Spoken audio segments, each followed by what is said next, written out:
boundaries. Let's work in somewhere away from the boundary.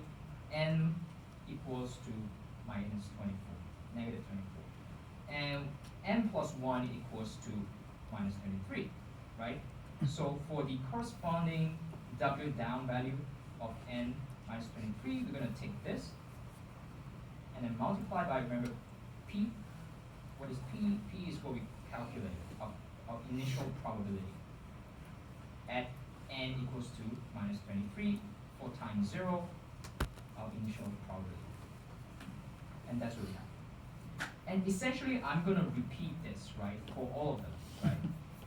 So this is just, so this formula here is the first part here.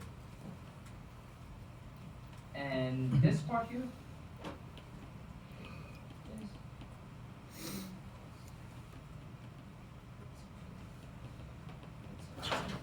so this part here is this. Okay? It's basically W down at probability, the probability of W down at n, which is 24, which is where we were working at, minus 24,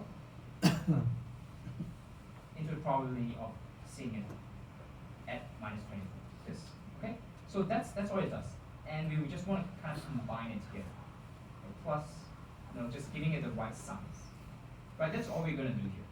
And we're going to kind of repeat this for all of that as well. And remember, there's another portion here, which is n minus 1, which means it's minus n equals to minus 25, right? Same thing, okay? So once kind of that is done, right?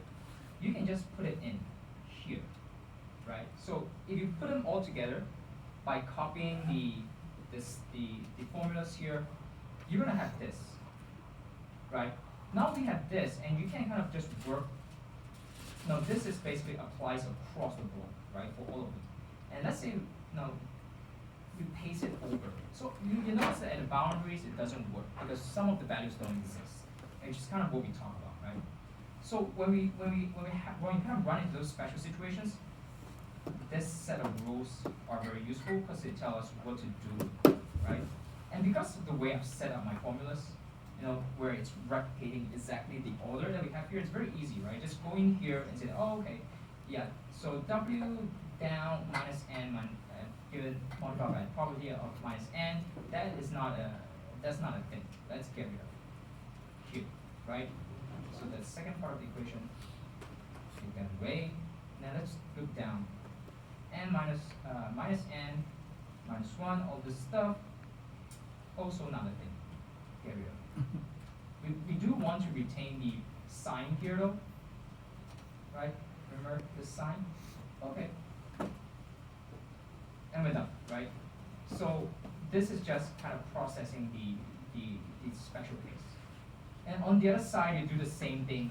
Just instead of this, we're going to look at the rule where n equals to, where it's dp dt for big N, positive N. We're going to get rid of the stuff in front of here, and then we're going to get rid of stuff that's at the back, right? And then taking note of the notation, right? Keeping the signs correct. So once you have this, you're pretty much done, like for number 4. So we have set up dp dt at time equals to 0. We have the probability, right, P at time equals to 0, right? So now we just need to evolve it. We need to evolve the model forward, right? So if we look at problem 4, right, it asks us to do kind of 4 things. Have this done, this done, all of this for convenience done. We've calculated dp dt, done. Final part, how to evolve it forward. So what is dp for t equals to 0.01 at the first time step, right? Which is this stuff. What is this? So it's very simple. It's basically probability at a particular configuration at time t equals to 0 plus dp dt with the same configuration at t equals to 0 multiplied by the time step, right? Delta t that we have. and delta t is basically 0.01. So that's exactly what I'm going to do for social configuration n equals to minus 25. We'll take this, find the probability at time 0, plus my dp dt at time 0 for the same corresponding value, and then multiply by this, which I lock it down because it's not going to change, and I'm done. Alright. Copy them,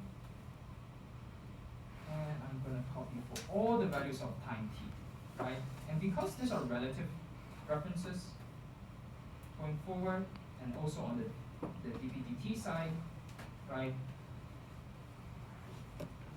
So they are going to basically reference off each other, and then what you have is basically this. This becomes my output, right? After you have graphed it. And you can kind of know this is correct by then go in and punching in different values of kappa. Kappa 0.5, you have a stationary solution, right? Doesn't evolve over time. 1 is where we started, right? Kind of because of randomness, it's just kind of become a uniform distribution over time. And then 1.5 is when we have, right, kind of polarization of our opinions with the evolution of time, where you have kind of two extremes, two peaks at the near the boundaries, basically. And once you have that, basically, you know you're done it correctly. Like this is basically what the model says. Right, or the model is trying to say. Okay, so we're all good here. Like that's the modeling part of it all done. The final part of it, I'm gonna go through it. Yeah.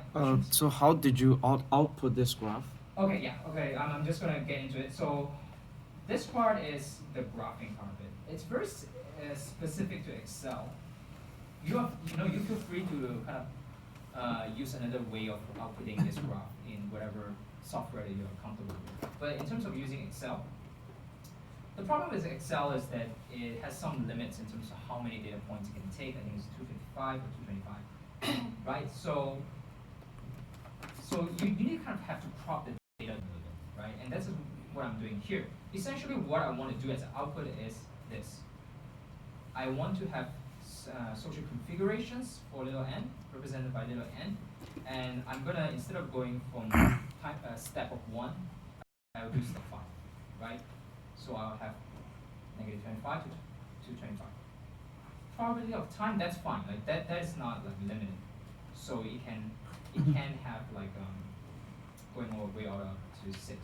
But like just to make it easier, I kind of step it up and also by 1 factor. So like by instead of going to 0.01 as a step forward, I do 0.1 instead, right? Just to make it a bit more compact. Essentially, the values here are from the model, right? The model tells us what's the corresponding value at n equals 25, for example, at given time at 0.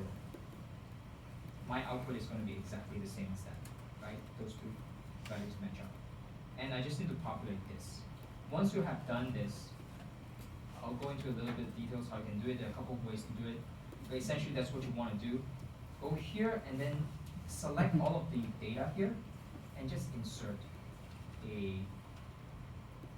So in Mac and in PC, I think they're called slightly different things. In Mac, it's called a 3D line.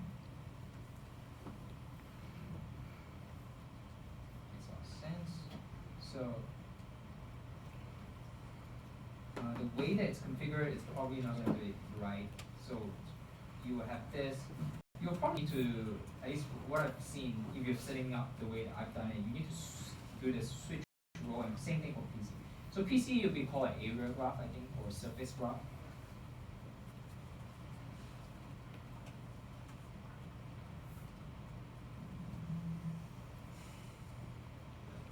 Yep, so once I've done that, it starts looking like